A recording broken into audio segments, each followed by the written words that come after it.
कोशिश करूंगा वक्त से पहले ही, लिमिट्स के अंदर ही इसको हम कवर करें, क्योंकि वक्त काफ़ी हो रहा है।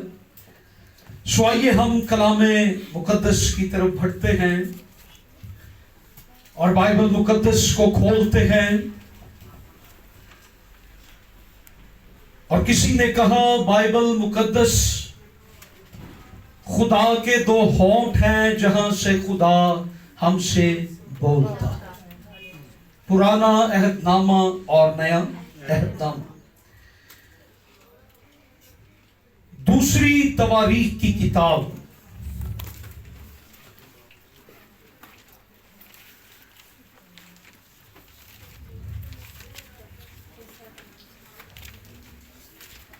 सातवां बाब और 14वीं आयत हम निकालेंगे। ये बड़ा फेमस हवाला है, बहुत से लोगों को जुबानी भी ये आयत आती होगी। दूसरी तवारीख की किताब 7वां बाब और 14वीं आयत है। लिखा है, तब अगर मेरे लोग जो मेरे नाम से खाकसार बनकर दुआ करें और मेरे दीदार के तालिब हों और अपनी बुरी राहों से फिरें, तो मैं आसमान पर से सुनकर उनका गुनाह मुआफ करूंगा और उनके मुल्क को बहाल कर दूंगा। आइए हम सब मिलके इस आयत को पढ़ेंगे। 1 2 3। तब अगर मेरे लोग जो मेरे नाम से कहलाते हैं खाकसार बनकर दुआ करें और मेरे दीदार के तालिब हों और अपनी बुरी राहों से फिरे, तो मैं आसमान पर से सुनकर उनका गुनाह माफ करूंगा और उनके मुल्क को बहाल करूंगा। सो ये बड़ा फेमस, बड़ा मशहूर बाइबल मुकद्दस का ये हवाला है। और इसमें आज सिर्फ एक मेथड को हम देखना चाहते हैं। इस आयत के अंदर एक पोशीदा मेथड है जिसको इस्तेमाल करने से खुदा हमें भी माफ कर देगा और खुदा हमारे मुल्क को भी बहाल कर देगा। समटाइम हमने बहुत दफा दूसरों के कसूर निकाले हैं। ये मुल्क की हालत ऐसी क्यों है? सियासी हुक्मरान इसके जिम्मेदार है। इमरान खान है, नवाज शरीफ है, जरदारी है। लेकिन जो बाइबल मुकद्दस के अंदर मेथड बताया गया है, हमने कभी उस पर गौर शायद नहीं किया। और अगर हम वो करें तो फिर खुदा उसके बदले में बहाली के दरवाजों को खोल देगा। और मैंने परसब से, जब परसब ने मुझे कहा तो मैंने उन्हें कहा कि जी टाइटल दे हीलिंग फॉर द लैंड या healing for the our land, हमारी सरजमीन की बहाली। जब भी लफ्ज कभी आता है ना हीलिंग, तो हम शिफा समझते हैं। जी शिफा, शिफा उस वक्त हमें चाहिए होती है जब अबतरी आ जाती है, जब बिगाड़ पैदा हो जाता है, जब वो चीज अपने मुकाम पे नहीं रहती, उसको दोबारा से बहाल होने की, उस पोजीशन पे लाने की, उस मुकाम तक लाने की हमें जरूरत होती। सो इंग्लिश में शायद के चंद तर्जुमे में पढ़ना चाहता हूं आपके सामने। और हमारा जो फोकस होगा आखिरी बात पे, और मैं उनके मुल्क को बहाल कर दूंगा, और मैं उनके मुल्क को बहाल कर दूंगा। और हम सब कहें खुदा हमारे मुल्क को बहाल कर देगा, खुदा पाकिस्तान को बहाल कर देगा। और आज का जो दिन है ये भी बड़ा खास दिन है, ये दिन बड़ा खास है। आज कौन सी तारीख है? 23/5। ये हमारे मुल्क पाकिस्तान का एक तारीखी दिन है, जिस दिन करारदाद रखी गई, बनाई गई, मंजूर हो गई, the day of the resolution day. ये चंद तर्जमे जरा सुनिएगा इंग्लिश के अंदर इस आयत के। And will give life again to their land, मैं तुम्हारे मुल्क को नई जिंदगी बख्शूंगा। And I will restore their land, मैं तुम्हारे मुल्क को बहाल करूंगा। And will heal their land, मैं तुम्हारे मुल्क को शिफा दूंगा। And I will make their country better, मैं तुम्हारे मुल्क की हालत को बेहतर बना दूंगा। और इंग्लिश में इसका जो तर्जुमा है, I will heal their land, मैं उनके मुल्क को बहाल करूंगा, मैं उनकी जमीन को बहाल करूंगा, मैं उनके लैंड को, उनकी जमीन को बहाल करूंगा। ये जमीन आपका शहर भी हो सकता है, ये जमीन आपका मुल्क भी हो सकता है, ये जमीन आपकी अपनी पर्सनल लाइफ भी हो सकती है, ये जमीन आपकी कलीसिया भी हो सकती है, और ये जमीन आपका मुल्क भी हो सकता है। और खुदा ये कहता है कि मैं उनको बहाल कर दूंगा। तब अगर मेरे लोग जो मेरे नाम से कहलाते हैं खाकसार बनकर दुआ करें और मेरे दीदार के तालिब हों और अपनी बुरी राहों से फिरें, तो मैं आसमान पर से सुनकर उनका गुनाह माफ करूंगा और उनके मुल्क को बहाल करूंगा। और इस आयत के अंदर एक इलाही बेदारी पोशीदा है। आज एंड टाइम या एंड डेज में खादम रिवाइवल की तलाश में है, खादम रिवाइवल को ढूंढ रहे हैं, मांग रहे हैं। और यहां पर एक डिवाइन रिवाइवल का भेद पोशीदा है इस आयत के अंदर। इसके अंदर बहाली है, रिकवरी है। और 4 जो मैं मेथड बताना चाहता हूं इस आयत के अंदर, 4 शराइत हैं, 4 शराइत हैं।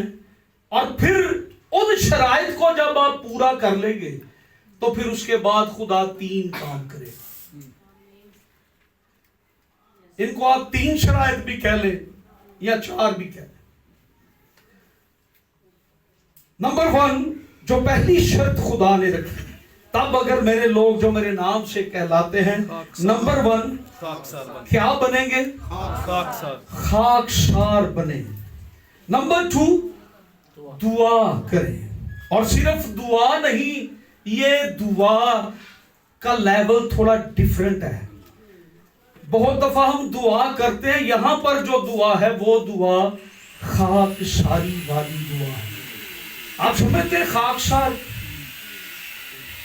क्या होता है? खाकसार हम्बल और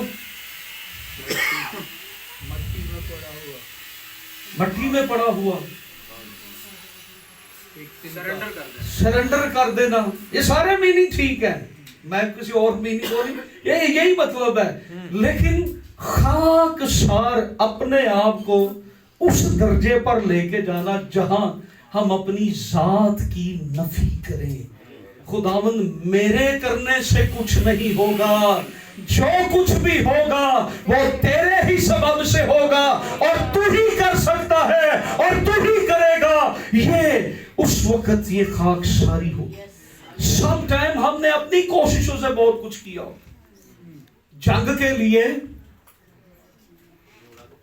घोड़ा और रथ तैयार किए जाते हैं, जरूर करें जंग के लिए रथ और घोड़े तैयार, लेकिन फतह लश्करों के खुदा की तरफ से है, कामयाबी लश्करों के खुदा की तरफ से है, बहाली लश्करों के खुदा की तरफ से है और किसी की तरफ से नहीं। सो नंबर 2 दुआ करें, और नंबर 3 मेरे दीदार के तालिब हो और अपनी बुरी राहों से फिरें। तो फिर खुदा क्या करेगा? वो 3 काम आपकी इस दुआ के जवाब में ज़हूर में लाएगा और अपने कलाम को सरफराज करेगा और अपने नाम को सरफराज करेगा। वो आसमान पर से सुनेगा।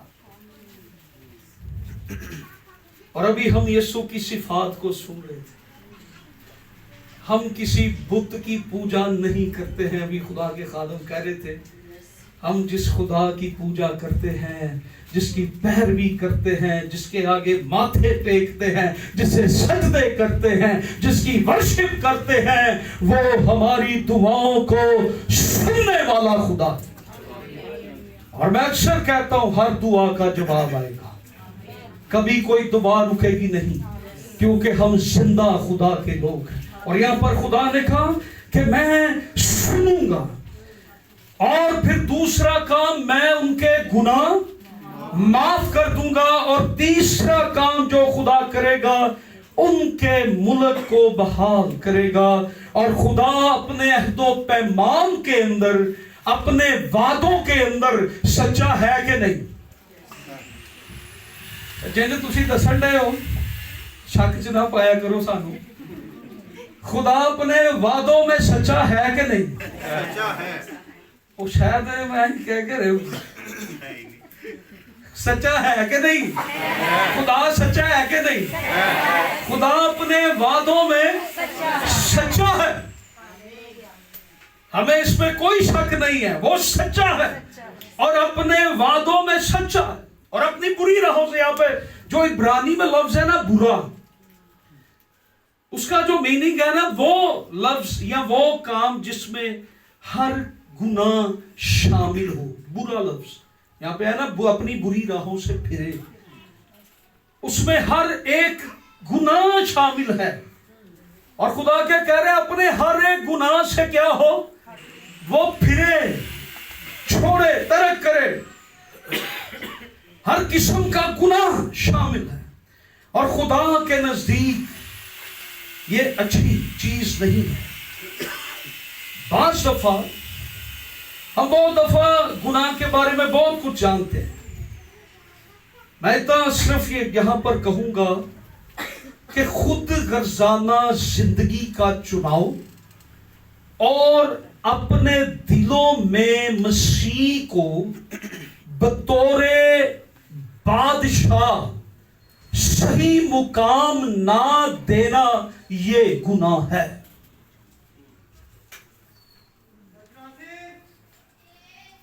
मेरी बात को अंडरस्टैंड कर रहे हैं? खुद गुरजाना जिंदगी गुजारना और मसीह को बतौरे बादशाह या खुदा अपनी जिंदगी में मुकाम ना देना, ये खुदा है, ये गुनाह है। हम खुदा की राह पर चलने की बजाय हम किसी और राह का इंतखाब करते हैं। इट्स मीन बाज़ दफा अगर गाड़ी चलती चलती रुक जाए, तो जहां से ऑयल उसको जा रहा था ना, शायद वहां पे कोई रुकावट आ गई, तो गाड़ी के इंजन तक वो चीजें नहीं पहुंच रही जो उसको स्टार्ट रखे या उसको जारी रखे, तो वो क्या हो गया, रुक गई।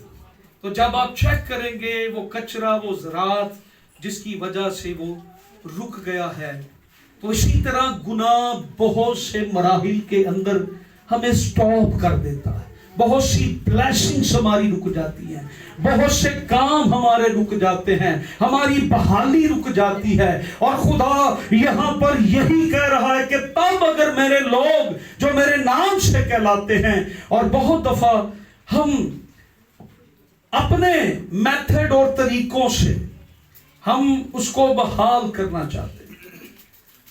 और इसकी बाइबल मुकद्दस में एक छोटी सी मिसाल जो है बहुत बड़ी।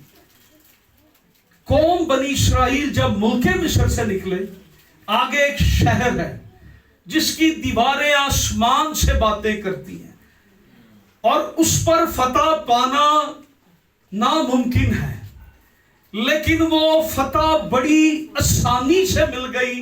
उन्हें कुछ करना ही नहीं पड़ा, उन्हें एक तीर भी नहीं चलाना पड़ा, उन्हें कोई नेजा नहीं मारना पड़ा।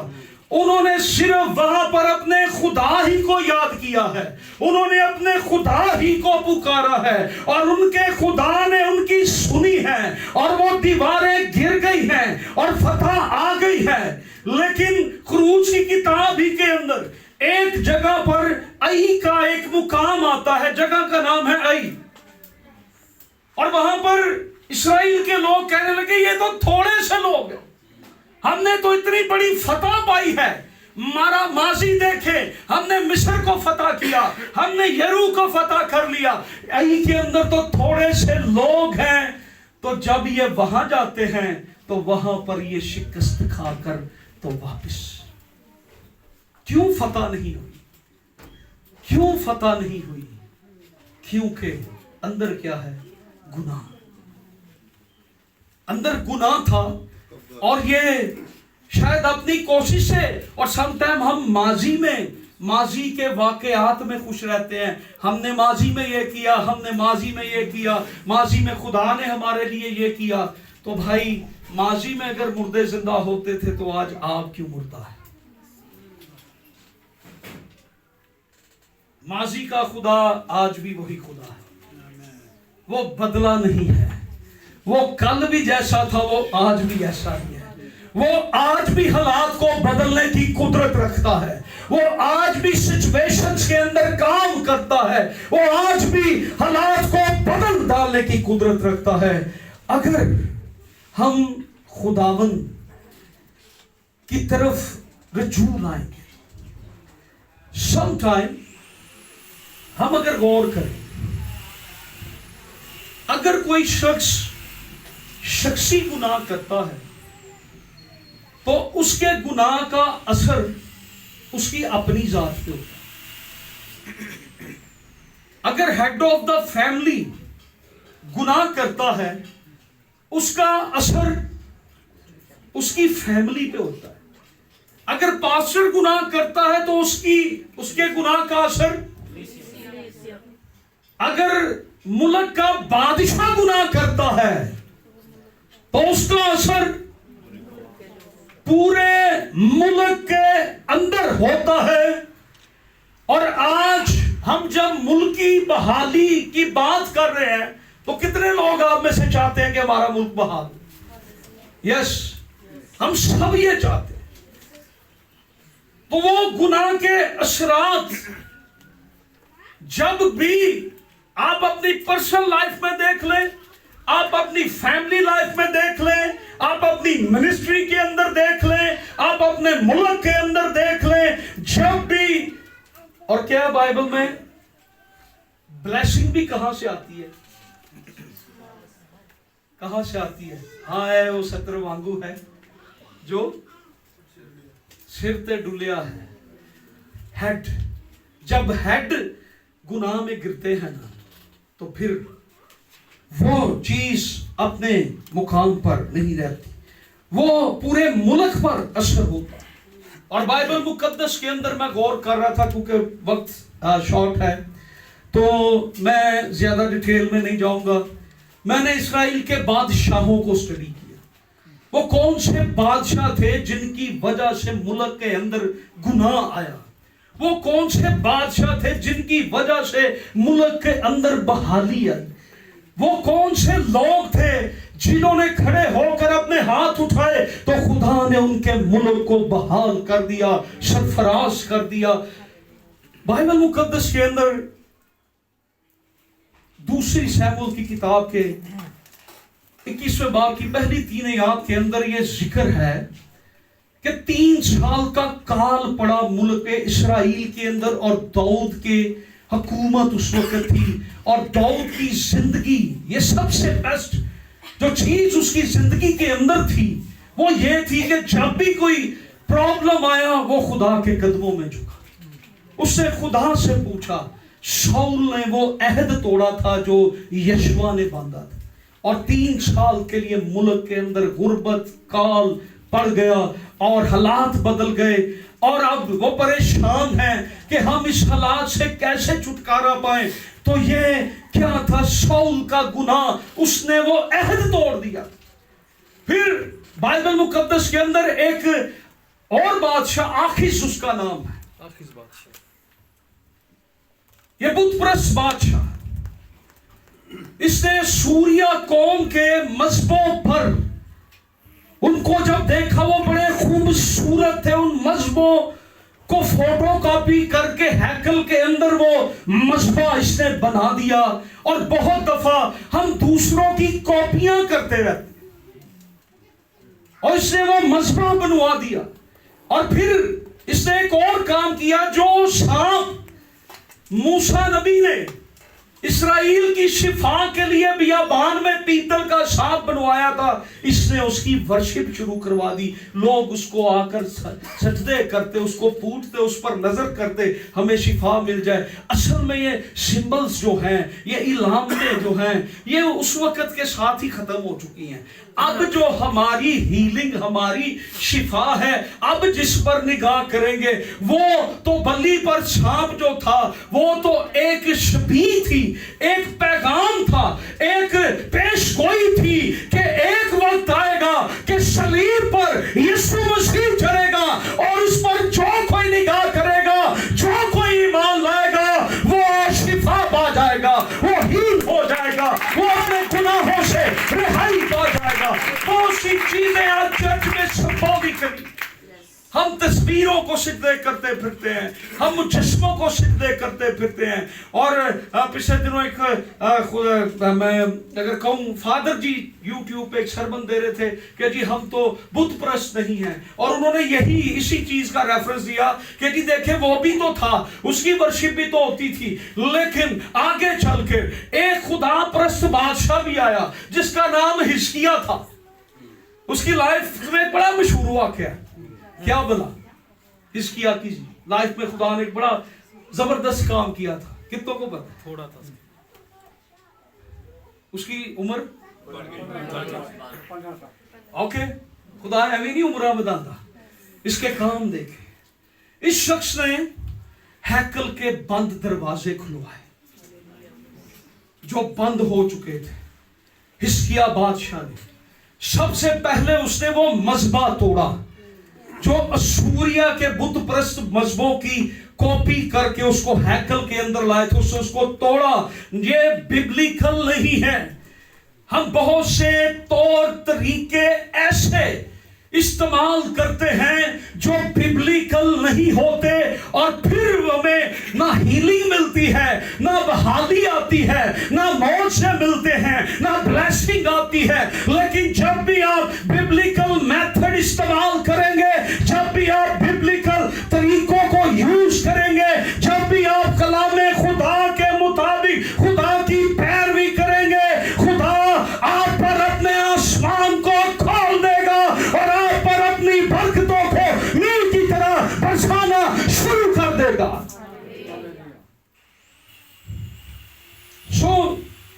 उसने इस चीज को लिया और उसने उसको तोड़ा, और हैकल के अंदर फिर से उसने वर्शिप शुरू करवाई।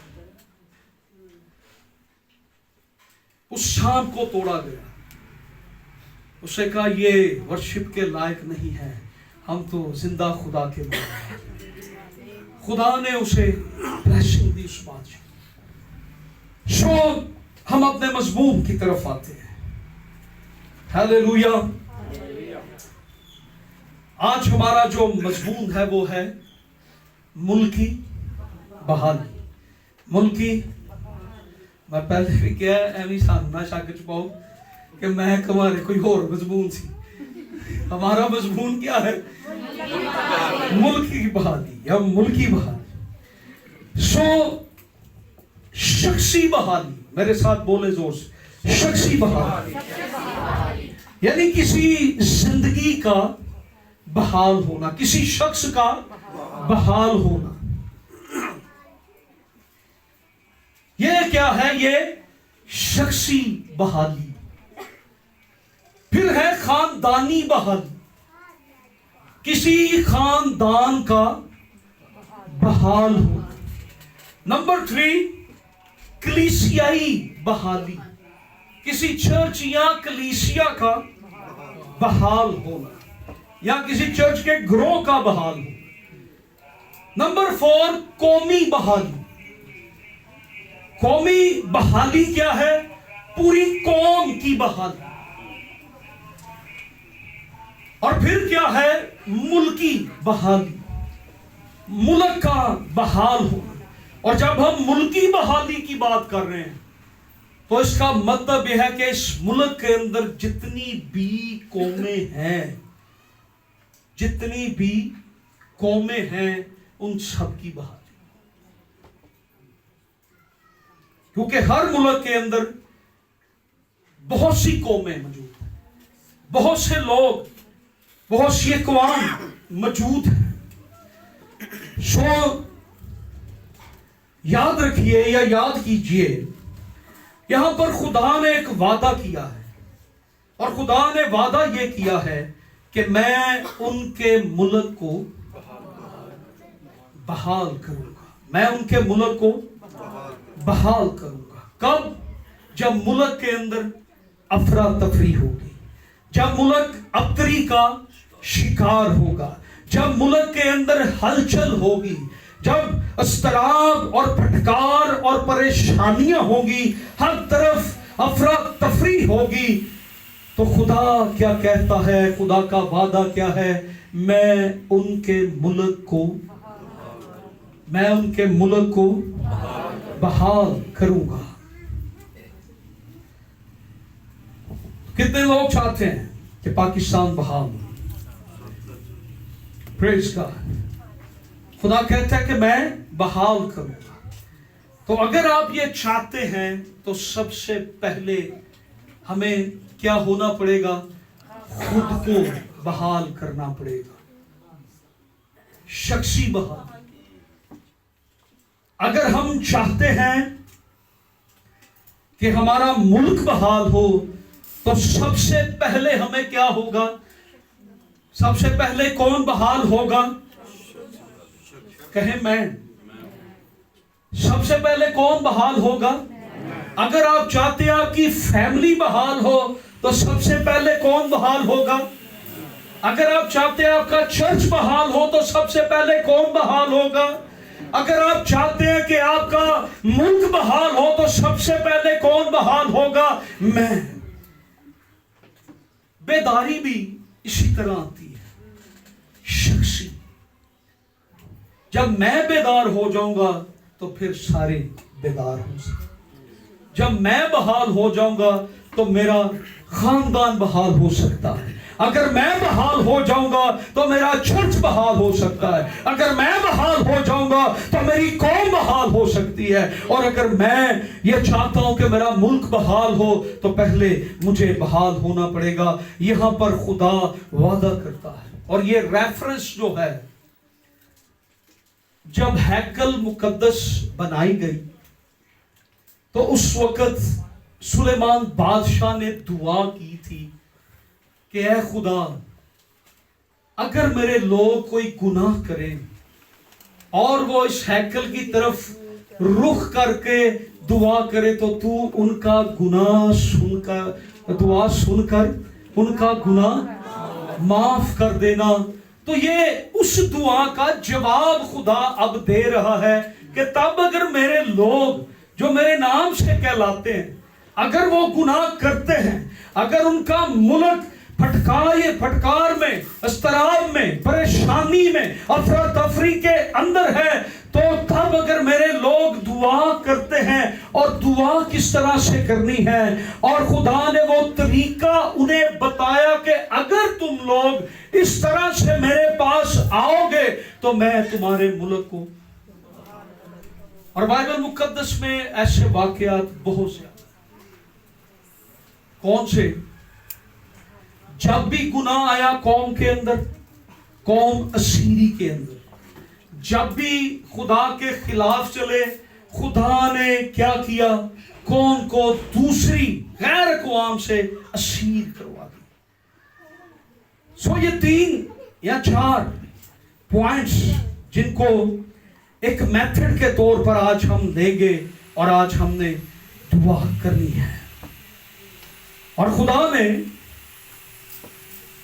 उन्हें कहा कि मैं तुम्हारे मुल्क को क्या करूंगा, बहाल करूंगा। हम एक दूसरे को ये कहते रहते हैं, क्या बना,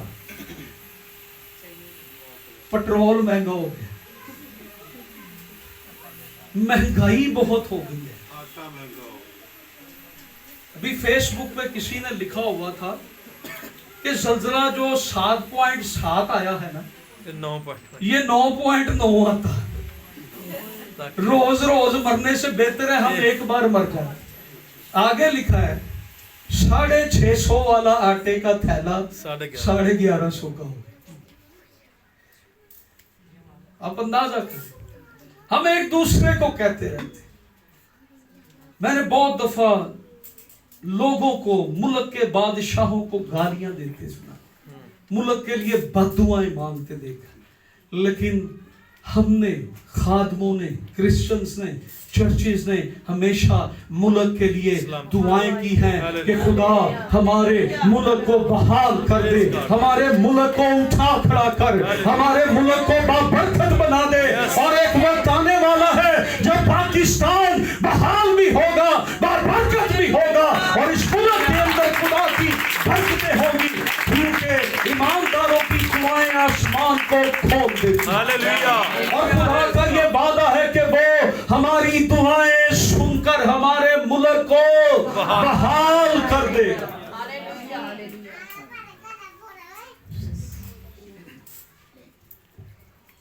मुझे तकरीबन 25 साल खिदमत में हो गए और मैं 25 साल से ऐसी मीटिंग्स में गया हूं जहां पाकिस्तान के लिए बड़ी दुआएं हुई।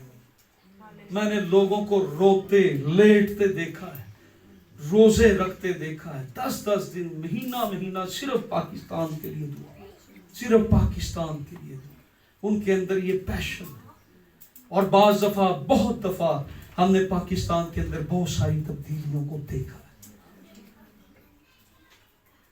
है। ये नहीं है कि खुदा सिर्फ हम बाइबल पढ़ते हैं, अभी भी हमने पहले सीखा कि हमारा खुदा सब कुछ करने की कुदरत। आमीन।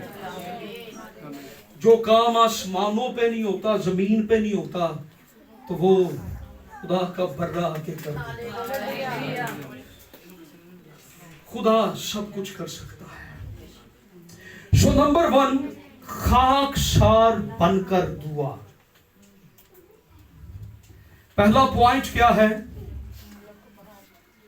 खाकसार होना, आजिज होना, मस्कीन, खुद को हकीर समझने वाला, खाकसार। पहला पॉइंट क्या है मुल्क की बहाली के लिए? हम सबकी आरज़ू आज क्या है कि पाकिस्तान बहाल हो। तो उसके लिए पहला जो मेथड है, जो बात है, वो क्या है? खाकसार। खाकसार बनकर दुआ करना। खुदा कहता है अगर खाकसार बनकर दुआ करें तो मैं आसमान पर से सुनकर इनकी दुआ का जवाब दूंगा। जब हम खाकसार बन जाएंगे तो इसमें क्या होगा? इसमें हमारी जात की नफी होती है, हमारी चालाकियों की नफी होती है, हमारी होशियारियों की नफी होती है। मुल्कों के लिए दुआ करना कोई आसान काम नहीं है। मैं उस दिन भी इसी चर्च में कह रहा था कि दानियल की किताब को पढ़ के देख लें कि मुल्क में जो दुआएं की जा रही थी, उनके आंसर्स को, उनके जवाब को रोकने वाली कुव्वतें भी मुतहर्रक थी और उन्होंने 21 दिन तक जवाब को नीचे नहीं आने दिया, क्योंकि उस मुल्क के अंदर खुदा ने जलाली काम करने थे। और वो कुव्वतें दुआओं का जवाब रोकने के लिए खड़ी थी। वो मुल्क की कुव्वतें, वो इब्लीस की कुव्वतें जो मुल्कों पर कब्जा जमाए हुए थी, उन्होंने उस दुआ का जवाब रोके हुआ था। लेकिन अगर दुआओं में दम होगा, अगर दुआओं में कुव्वत होगी, अगर दुआ करने वाले वाकई ही अपनी आशाइशों का इनकार कर देंगे, अपने खुदा के कदमों में बैठे होंगे। और दानियल को तो मना किया गया था कि तूने दुआएं नहीं करनी, किसी और मबूद को सिजदे करने, वो नहीं सन मानते। वो दुआएं करते थे और उनकी दुआओं का जवाब जब आया था तो मीकाएल ने कहा था कि मैं तो पहले दिन ही जवाब लेके आया, मैं तो लड़के आया हूं और उधर दुआ का जवाब रोके हुए थे। तेरी दुआ का जवाब पहले दिन ही आ गया था। और आज मेरा ईमान है कि आज भी दुआ का जवाब आएगा। खुदा आज भी बहाली का काम करेगा। खुदा उसी वक्त जवाब देगा। खाकसार बनकर, ये एक मेथड है। हम खुदा से जब कहे कि खुदा मैं तो खाक हूं, मैं कुछ भी नहीं हूं तेरे सिवा, अपनी जात की नफी करना, ये जो कुछ भी होगा वो तेरे रहम की बदौलत होगा, वो तेरे हाथ की बदौलत होगा। हम मैं खुदा फकत खाकसार होकर तेरी हजूरी में झुकते हैं। तो जो पहला मेथड है जो इस्तेमाल करना है मुल्क की बहाली के लिए, वो क्या है? खाकसार बनना। बाइबल में कोई ऐसा वाकया आपको याद है तो उन्होंने खाकसार बनकर दुआ की? यस, क्या हुआ था वहां पे? नैनवा के अंदर एक नबी आया था, उसने कहा था आपका मुल्क तबाह होगा, हलाक होगा, सब लोग मर जाओ। तो उन्होंने क्या किया? वो कितने अच्छे लोग थे, मान ली उन्होंने खुदा की बात। बादशाह आया किस वजह से ना, कैसे मुल्क कैसे बहाल हुआ, जो बात कर रहे हैं। ठीक है जी, कितने अच्छे वो लोग थे, खुदा की बात को उन्होंने मान लिया, अंडरस्टैंड कर लिया, समझ गए कि ये बात जो हो रही है ना, ये बात ऐसे नहीं हुई, हमारा मुल्क तबाह हो जाना है, बर्बाद हो जाना है।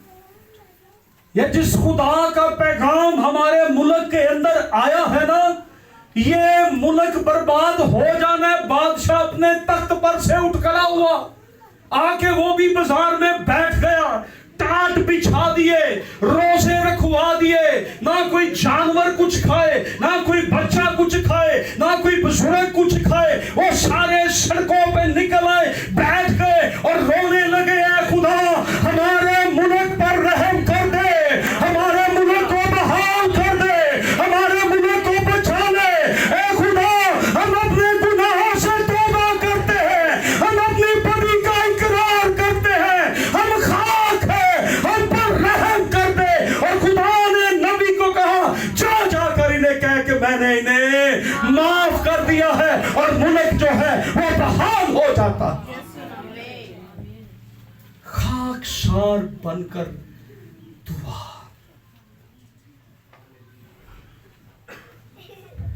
पास्टर शैमुल जनाब, मैं आपको बताऊं, मुल्क, एक मुल्क की बहाली के लिए एक बंदा भी काफी है। मैं एलिया पर जब निगाह करता हूं, उस वक्त मुल्क की हालत ये थी, सारे बुत परस्ती में उनका पैसा खुदा की बजाय किसी और मबूद पर खर्च होता, उनकी तवज्जो, उनका ध्यान, उनके कदम किसी और तरफ चल रहे थे। लेकिन मर्दे खुदा एलिया अकेला ही था। बुतप्रस्त लोग कितने और एलिया कितना? इधर 1%, उधर कितने मारे थे जी? कुछ ये सीरत के बुत परस्त थे, कुछ बाल के थे, कुछ 800 के करीब ये बुत परस्त थे। एलिया अकेला खड़ा है और बैठ लग गई। जो खुदा जिंदा है वो आग से, और जिंदा खुदा जो है वो आग से जवाब देता है, वो आग से जवाब देता है, कंडीशन कैसी हो। अब एलिया वहां पर डट के खड़ा है। ये वही एलिया ना जो नाले का पानी पीता होता था। असी तो नस्ले तो बगैर बढ़ते ही नहीं किते। ये नाले का पानी पीना ना, कावां दी झूठी रोटी खाना ना, वो अपने मुंह में डाल के लाते थे ना, तो इसको दे जाते, वो कड़ा टिफिन च ले आते sir. No McDonald's, no KFC, no सेवर, ये कवा रेस्टोरेंट चल रहा है और वहां से एलिया का खाना आ रहा है। उनकी नेचर छीनना है, अब नेचर देना हुई है। ये वही एलिया है और यही खड़ा है उधर। ये बेवा को मंगदा सी। एलिया की मिनिस्ट्री देखें।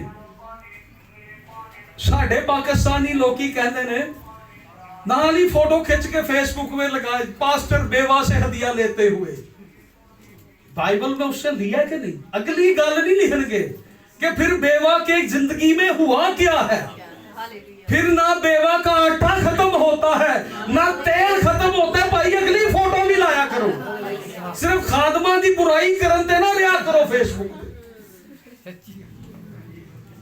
तुसी पहली फोटो ते ला देंदे हो, दूजी भी लाओ जिथे खुदा दा जलाल जाहिर होता है।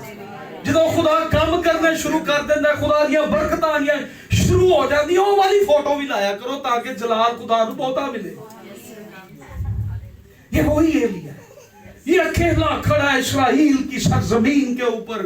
हालात बिगड़े हुए, मुल्क का बादशाह बुतप्रस्त, मुल्क की मलका बुतप्रस्त, मुल्क के लोग बुतप्रस्त, कोई खुदा, ये अकेला खड़ा। इससे कहो भी इधर, अगर तुम्हारा खुदा जिंदा है तो वो आग से जवाब दे, अगर मेरा खुदा जिंदा है तो वो आग से जवाब देगा, और अगर ना दे तो आज फिर गर्दनें उतार देंगे। साढ़े इत्थे ते एहो जिहियां गल्लां होण ना ते अद्धे कहंदे भाई सोच लै, बाल बच्चियां दा, भैणां भरावां दा छड्ड परा खिदमत, ये नहीं जो मरना ही। नो नो, सदरक मिशक अबदनेगो, दानियल, नो, वो जिंदा खुदा को जलाल देना चाहता। उन्हें पता है खुदा कुछ करे। अगर आपको पता ना खुदा कुछ कर सकता है तो मेरे अजीजों आए, हम मुल्क की बहाली के लिए कदमों को टेकें, घुटने टेकें। बहुत दफा मुश्किलात, क्राइसिस हमारी जिंदगी में आती है ना, तो हम ये समझते हैं कि पता नहीं हमें मार देने के लिए आई हैं। ये मुश्किलात हमारी खिदमत के अंदर, खानदान के अंदर, ये प्रॉब्लम्स, टेंशंस इसलिए आई हैं कि हमें मार देंगी, मेरा चर्च खत्म हो जाएगा, खिदमत खत्म हो जाएगी। खुदा आपको मरने के लिए खिदमत में नहीं लाया, बल्कि खुदा आपके वसीला से कुछ करने के लिए आपको खिदमत में लाया है। एलिया मौत के मुंह पर खड़ा होकर कह रहे आओ, और उसकी दुआ ने यह तस्दीक की थी। क्या तस्दीक की थी? कि खुदा बुत नहीं है। उसकी दुआ ने यह तस्दीक की थी कि इस्राएल का खुदा बहरा नहीं है। उसकी दुआ ने यह तस्दीक की थी कि इस्राएल का खुदा गूंगा नहीं है, वो बोलता है, वो जवाब देता है। और इस्राएल के अंदर उस दिन ये साबित हो गया था, और आज भी अगर मर्दे खुदा एलिया की तरह कोई उठे तो आज भी ये साबित हो जाएगा और मुल्क के हालात बदल जाएंगे। हम बहुत दफा कहते रहते एलिया का खुदा कहाँ है? खुदा आज कह रहे आज का एलिया कहां है? सुनैनवा के लोगों ने अपने मुल्क को बचाया, खाक शारबन। नंबर 2, मेरे दीदार के क्या हो जाए? तालिब हो जाए, ख्वाहिशमंद, दीदार के तालिब होना, खुदा के चेहरे को देखना, यानी लोगों का रुजू खुदा की तरफ हो जाए, लोगों की तवज्जो खुदा की तरफ हो जाए, लोगों की सोच खुदा की तरफ हो जाए। और जो शख्स जिस चीज का तलबगार होता है ना, या जो जिस चीज की उसको तलब लगी होती है, उसकी तवज्जो किस तरफ रहती है? उसी चीज की तरफ ना। जिन्ने सूटे खिंचते ने, सिगरेट पींदे ने, घर चंगे भले सुते होंगे, ख्याल आ गया हुए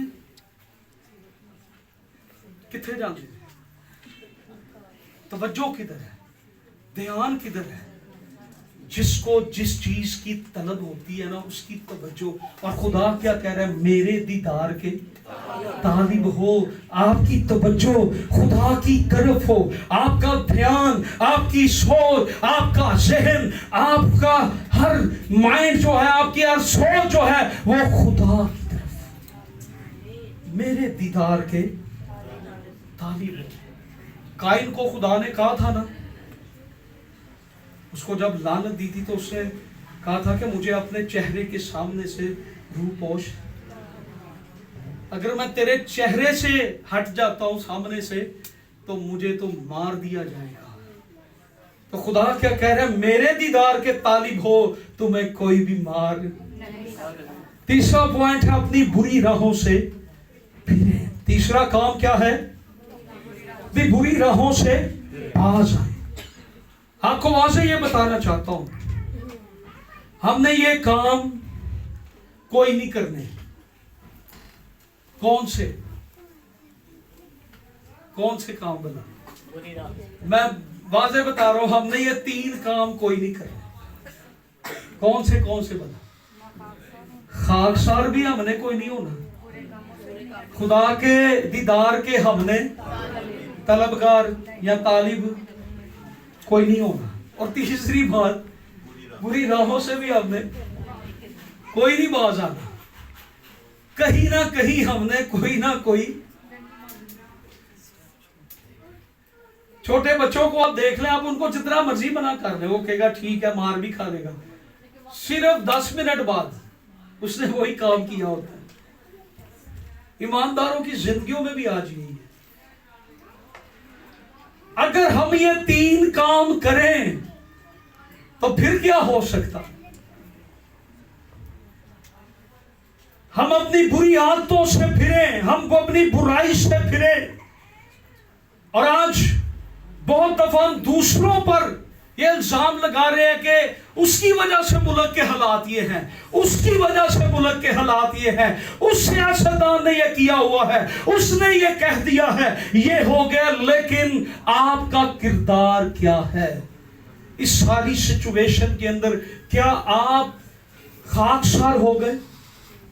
क्या आपने खुदा की तरफ अपनी तवज्जो लगा ली? क्या आप उसके तलबगार हो गए? क्या आप अपनी बुरी राहों से बाज आ गए? तो खुदा ये मेथड हमें बता रहा है।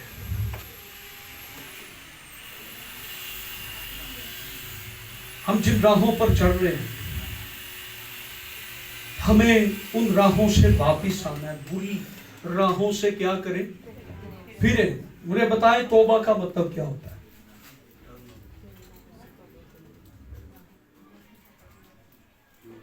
फिरना।